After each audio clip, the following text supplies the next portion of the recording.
Welcome to my channel, Glecious TV. Guys, nandito po tayo sa garden kung saan maraming damo, may mga kamote, and then yung tinanom kong talong na malapit sa aswete at malapit sa highway. So, andito ako sa front yard. Ayan. Andito yung aking mga yellow bell. So, ngayon, ang gagawin po natin ay magko-cultivate. Kasi, uulan po siya.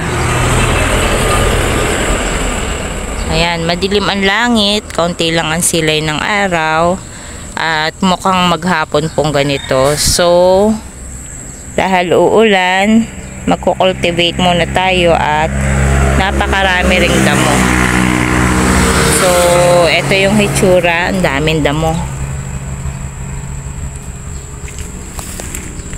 Ito yung mga tinanim kong mga bagong talong.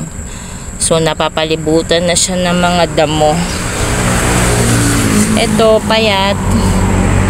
So, katatabihin natin. And then, ang daming damo dito. Ayan.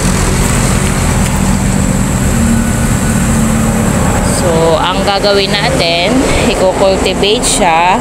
So, ito ay hindi ko na-monitor. Kaya ganito ang hitsura, and then ngayon utay-utay po natin pagagandahin. So gapas-gapas muna po tayo ng damo. Tanggalin natin yung mga damo-damo na excess na malapit sa halaman. So ayan o, ang daming damo.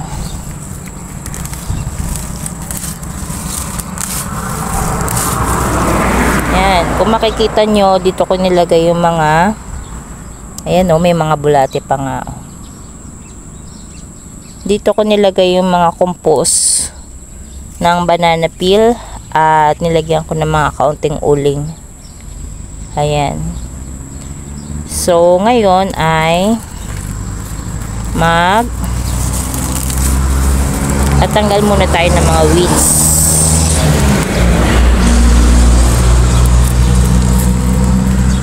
Yan, pagagandahin muna natin yung area. So,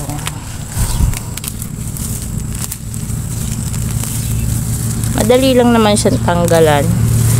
Kasi yung mga tumubunda mo dito ay yung mga hindi katulad ng talahib na ang kanilang mga roots ay napakalalim at matitibay.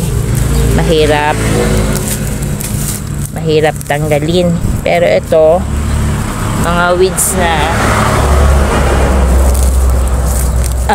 mabababaw lang. So, ito, napapasama yung mga sumibol ulit na kamote. Kasi mahirap pag malapit siya sa halaman. Mangagaw lang siya ng sustansya. So, hahayaan na lang natin siya pag nando sa malayo. Pero pag malapit sa halaman ay tatanggalin natin. Ayan. So, palinis yung area at tatanggalan na itong mga lumang dahon, tanggalan nyo na rin kasi magkukos lang siya ng pagdami ng peste. Itong mga matured, yung mga nasa ilalim, so hayaan nyo lang siya na tumaas muna. Ayan. So ayan, ganyan, malinis siya. Mga bagong dahon yung tinira ko. Ayan, tapos kukultivate natin siya para pag bumagsak yung ulan, madiligan yung ilalim na ugat. So, sinipag po tayo ngayon. Kaya na-clearing po natin itong area. Patuloy nating pinadadami ang ating mga vegetables ngayon. Kasi naandun po tayo sa stage na nagkukulang ang ating supply ng pagkain. Kaya ang ginagawa natin ay magpo-produce tayo ng pagkain. Ayan.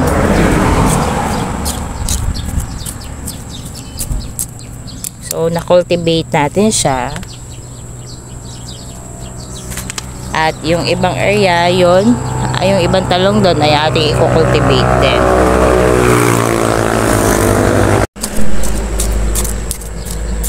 Ayan, so na-cultivate na po natin ng ayos ang kabuuan ng paligid ng talong.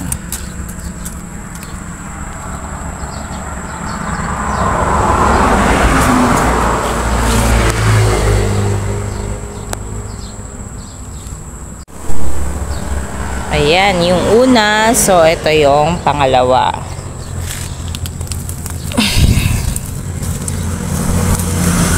Dami. Dinadali ng peste yung mga matured leaves. Kaya mas maganda yung mga matured leaves, tinatanggal talaga siya. At saka, aagaw pa daw siya ng sustansya. Kaya mas maganda talaga tinatanggal na. So, ito po yung mga banana peel.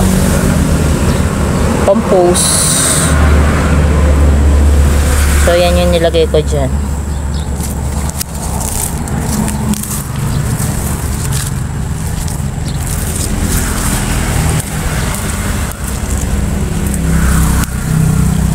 So, itong mga malapit na kamote, tanggalin natin.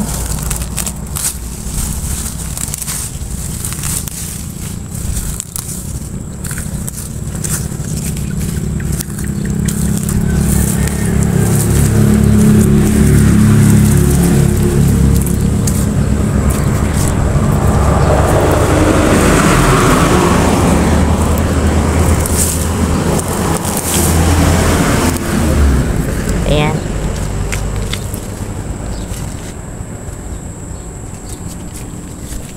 So, tanggalin na lang natin itong mga matured leaves.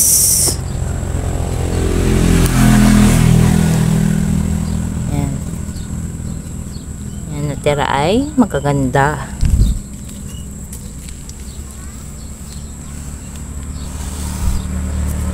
So, cultivate na rin natin. Ayan o, kitang-kita yung banana peel o. Mga banana peel po yan. Ang ganda, kulay itim. So, pag itim po kasi ay parang siguro sign yun na maraming nitrogen at hindi pa nagagamit yung sustansya ng compost. Kanya yung uling kulay itim, full of nitrogen. Yan.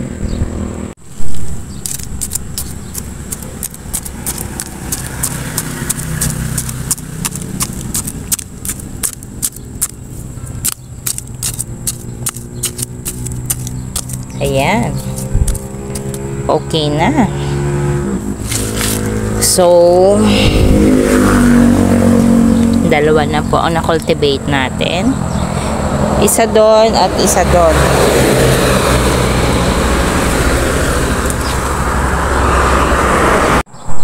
Yan, pangatlo ito, payatot. Yung dalawa, malusog. Ito, payatot. Siguro nabanso to dahil dun sa pagpupunla, mga pinagpilian ng punla. Kaya bansot. Pero patatabain natin habang lumalaki para makahabol siya.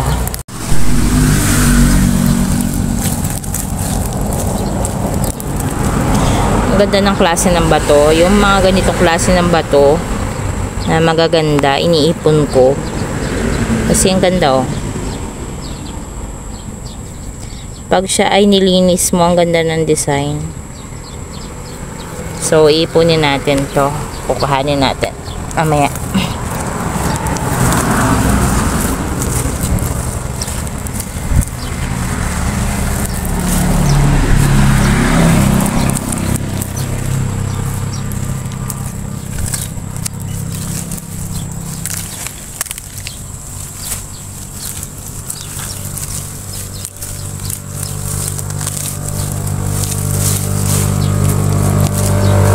Pag limited po yung oras ko, ganito yung ginagawa ko.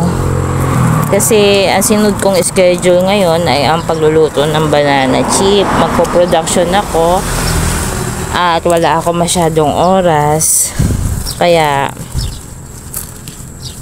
ang nilinis ko lang ay yung mga paligid nitong talong. Hindi ko na nilinis yung buong area kasi marami pa po akong gagawin. So ang mahalaga lang naman ay ito muna nasa paligid ng talong para itong mga weeds na to hindi mang-agaw ng sustansya. At lilinisin natin yung ibang part, yung mga damong yan, pag marami na tayong time.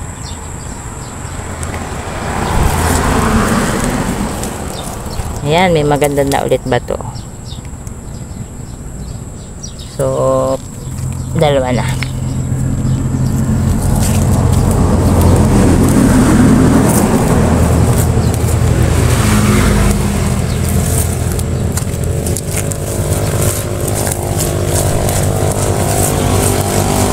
Ayan. Linis na. So, cultivate naman.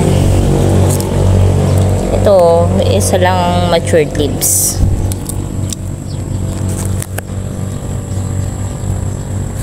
Siguro tanggalin na rin natin to.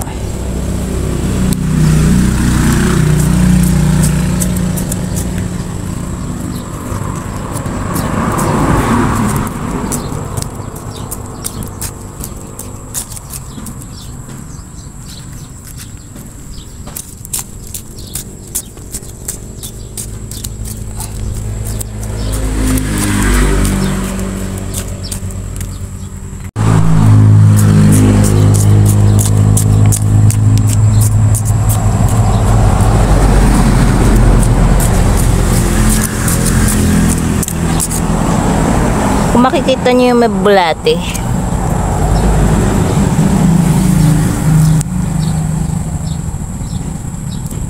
yan ang kagandahan po na may compost doon sa garden natin, nakasama ng ating plants na pataba.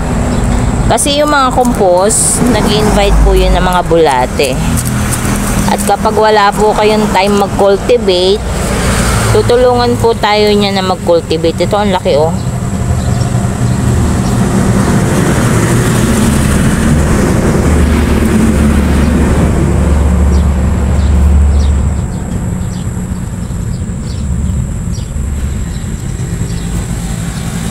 Laki ng bulate. Yan po kayang mga yan, pag tayo ay walang time mag-cultivate, katulad ng mga nagdaang araw, hindi ko ito na-cultivate. Pero ang ilalim po ng halaman na yan, nilalagyan nila ng air holes. Kaya maganda. May compost, nag-invite siya ng mga tumutulong sa atin na sa garden ng mga bulate. Ayan oh, may mga anak na.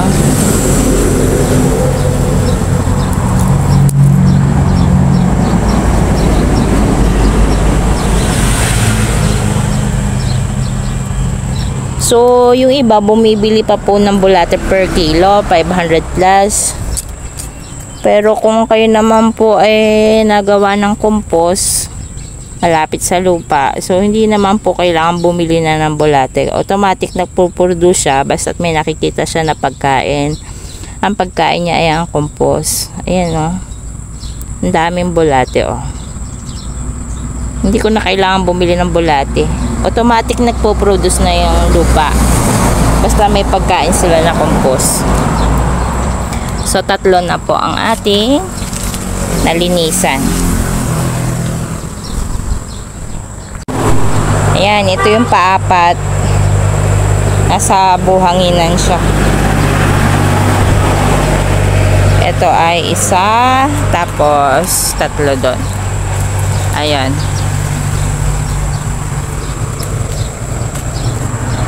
Kakauntian mo dito, sobrang buhangin. Oh, ito yung banana peel, oh. Dami.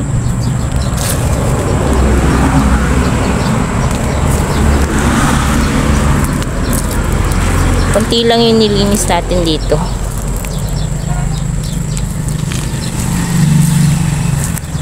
Mabuhangin kasi.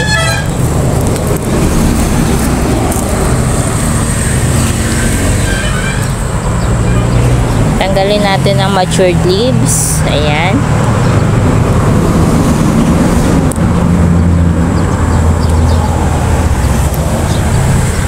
Ayan. Tapos, cultivate na natin.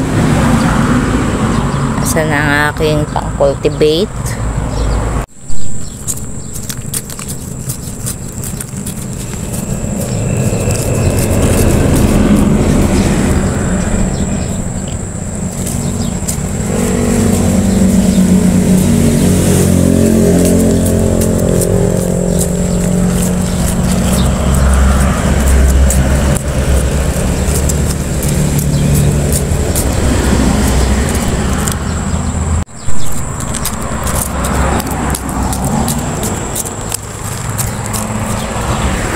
Ayan, natapos na po natin yung 4. Isa.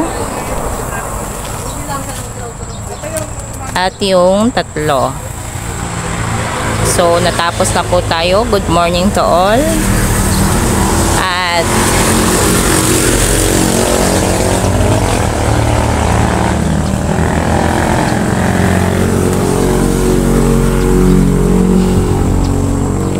ayan. Accomplished for the day. Thank you for watching. Hope you subscribe to my channel, Glecious TV, and click the like button